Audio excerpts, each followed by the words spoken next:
السلام عليكم، مرحبا بكم معايا اليوم في فيديو جديد. مرحبا بكم دائما في قناتي وقناتكم طبخ مغربي سيداتي. نتمنى تلقاكم هذا الفيديو في كامل الصحه والعافيه وانتم كتشوفوا هذا الفيديو. اليوم ان شاء الله قدمت لكم وصفه رائعه علاش تشريها اختي وهي غادي تصيبها في الدار وغتطلع لك رخيصه اقتصاديه 100%. وراقيه هكا كما كتشوفوا، بريستيج زوينه بزاف بزاف.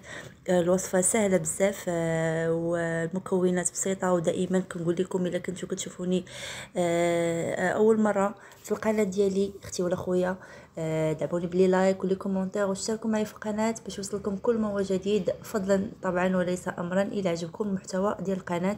ويلا نبداو الوصفه ديالنا الاكثر من رائعه، والاهم انها لذيذه بزاف. يلا نبداو على بركه الله. اللهم صل وسلم وبارك على سيدنا محمد وعلى اله وصحبه اجمعين. اول حاجه هنايا كما تشوفوا العجين، هنايا استعملت عجين مورق، انا شريته جاهز. الثمن ديالو صراحه رخيص هكا، ما غاليش. حيت العجين مورق صعيب ان الواحد يقادو. ممكن انك تاخديه تشريها.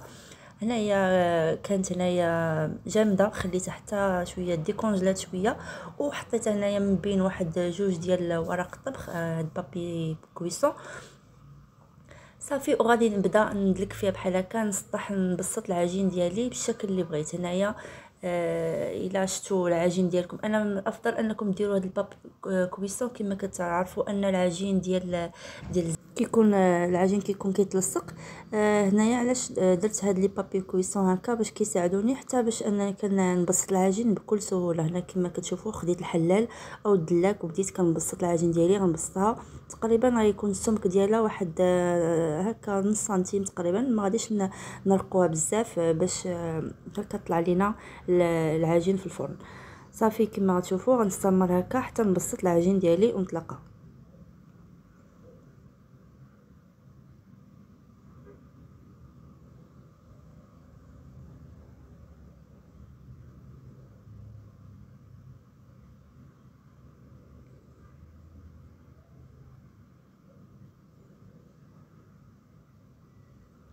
صافي هنايا كما كتشوفوا من بعد ما بسطت العجين ديالي، غتشوفوا هنايا واخا غادي شويه غادي يلصق ليا في البابي كويسون. كما قلت لكم مع الزبده ملي كتسخن بحال هكا ضروري غادي دير، ماشي مشكل تخليو غير حد فوق هكا سطح العمل هكا، غير كتشد في راسها شويه وحيدوا لك بابي كويسون.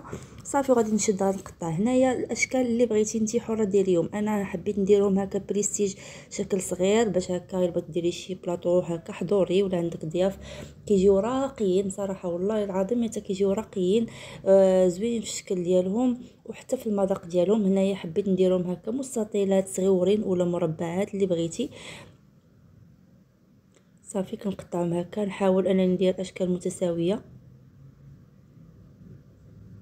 ودوك الزوائد ما غاديش نرميوهم ونخليوهم هكا، الا بغيتي طيبيهم دابا طيبيهم ملي غادي طيبي هاد الحلوه، اولا تخليهم هكا في كونجيلاتور حتى تكوني محتاجه ديري شي حاجه ولا تزيديها على شي باط اخرى، عجين اخرى وتستعمليهم. المهم ما كنرميوهمش ما كنعجنوهمش، كنخليهم كما هكا بسطناهم، نخليهم هكا نديرو وحده فوق وحده وكنخليهم هكا ونحطوهم في كونجيلاتور. هنايا اش غادي غناخد الزبده تكون لينه ماشي مذوبه، وانما درجه حراره المطبخ ولات هكا بحال بوماد. كنبدا ندهن كما كتشوفوا، كندهن وحده وكنقز وحده، كندهن وحده وكنقز وحده. علاش؟ حيت غادي ندير وحده فوق وحده كما كتشوفوا. هنا راه العجين كما قلت لكم مع التصوير وكاميرا هكا وكيكون سخون شويه الحال كتكون الزبده هكا العجين شويه هكا مرخيه. كندير وحده فوق وحده وما كنضغطش، غير كنحطها فوق منها فقط.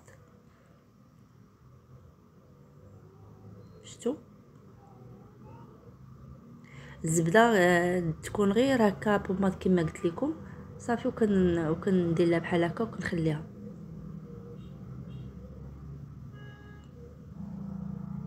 اشكال اللي بغيتو ديروا هذا شكل، صراحه هاد الاشكال تيجيو زوينين. بغيتو ديروا شكل هلال او شكل مثلث او شكل مستطيل مربع اللي بغيتي. مهم ان كيجي واحد بلاطو بريستيج رائع رائع رائع. وعلى فكره هاد البلاطو الا كنتي بغيتي تاخدي في المخابز هكا كبرى كتقام عليك غالي صراحه.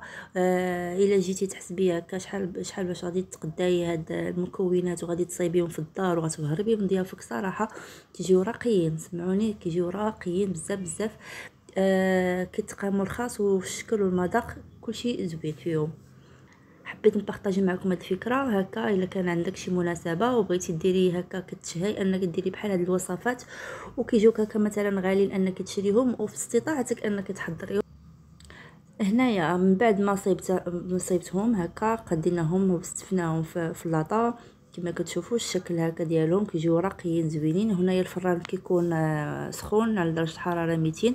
هنا شديت بيضه وغادي ندير ليها شويه الخل باش تحيد الزفوريه. كما كتعرفوا هنايا الحلوه ديالنا ما فيها حتى شي نكهه باش تحيد لينا النكهه ديال البيض اللي هكا يديرونجيه هكا النكهه ديال البيض عليه بالخل. دائما الخل هو كيحيد داك الزفوريه ديال البيض. صافي غادي ندهن هكا الحليوه ديالي الاكثر من رائعين نعاود نقولها. صافي وغادي ندخلهم الفران على 200 درجه يتحمروا لينا يذهبوا كيطلعوا كيجيو راقيين رائعين. وهنايا كما غادي تشوفوا غنبارطاجي معكم الكريمه اللي استعملت. اي كريمه عندك تستعمليها. انا هنايا غادي نحضر معكم لا كريم باتيسيير. صراحه خديتها جاهزه غير هكا خلطتها مع الحليب هكا. ملي كيكون عندك هكا شي مناسبه مثلا وكتكوني زربانه راه كتضطري انك تاخدي الجاهز راه كتقام عليك حتى هي رخيصه.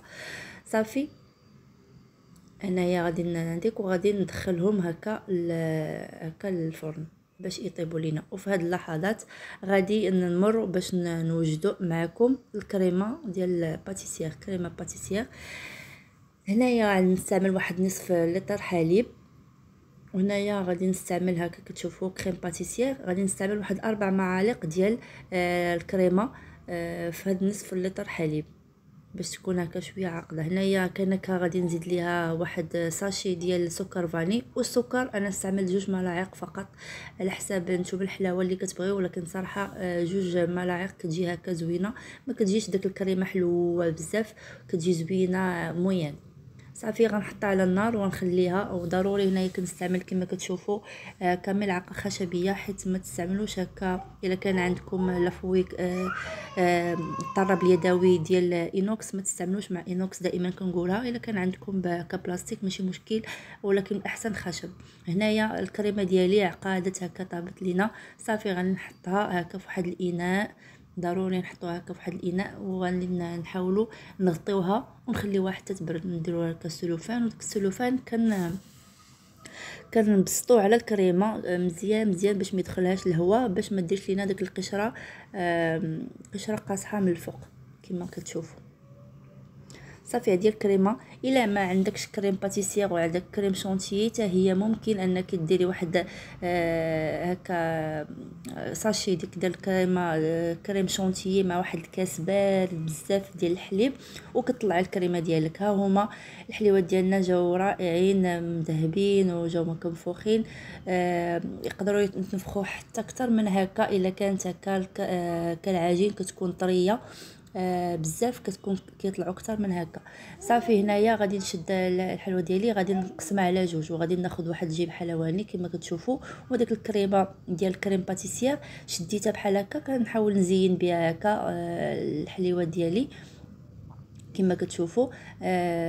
كاين اللي كيشد الكريم هكا باتيسيا وكيعاود يدير لها واحد الملعقه ديال الزبده ويعاود يخلطها باش تولي كريمه. انا خليتها غير هكاك غير ملي جبتها هكا ملي خليتها حضرتها انا في الثلاجه باش تبرد ليا شويه. شديتها هكا وخلطتها مزيان مزيان هكا باليدين ديالي عفوا هكا بالطرب اليدوي بحال هكا باش هكا تولي ليا ليس هكا شويه مطلوقه. صافي كنديرها في الجيب حلواني. وها هي الحليوات ديالي كنكمل على هذا الشكل باقي الحليوات اللي عندي. صراحه كيجيو رائعين راقيين بزاف بزاف. جربوا هذه الفكره غادي تنال الاعجاب ديالكم وليداتكم وتبهري بها ضيافك.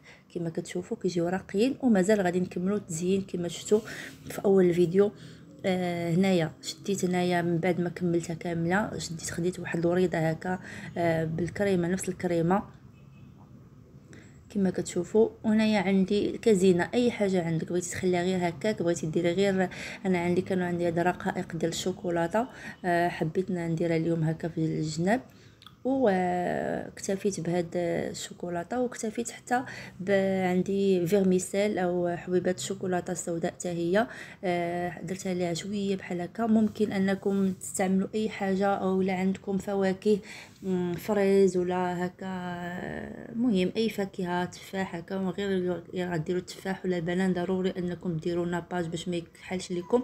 صافي هذا هو الشكل النهائي ديال الطبق ديالنا نهار اليوم، جا اكثر من رائع. جربوا على فكره، غتبهروا به ضيافكم وغتبهروا به حتى ريوسكم هكا الا تشهيتوا بحال هذا النوع ديال الحلويات، وغادي يتقاموا عليكم غاليين. علاش لا ما نصايبهاش لوليداتي ولضيافي ونتمتع بهم، جاو اكثر من رائعين. ولا عجبتكم الفكره وعجبكم هذا الفيديو، ما تنسوش اللايك، وما تنسوش بارطاجيو في مواقع التواصل الاجتماعي. الى اللقاء في فيديو جديد وصفه جديده، والسلام عليكم ورحمه الله.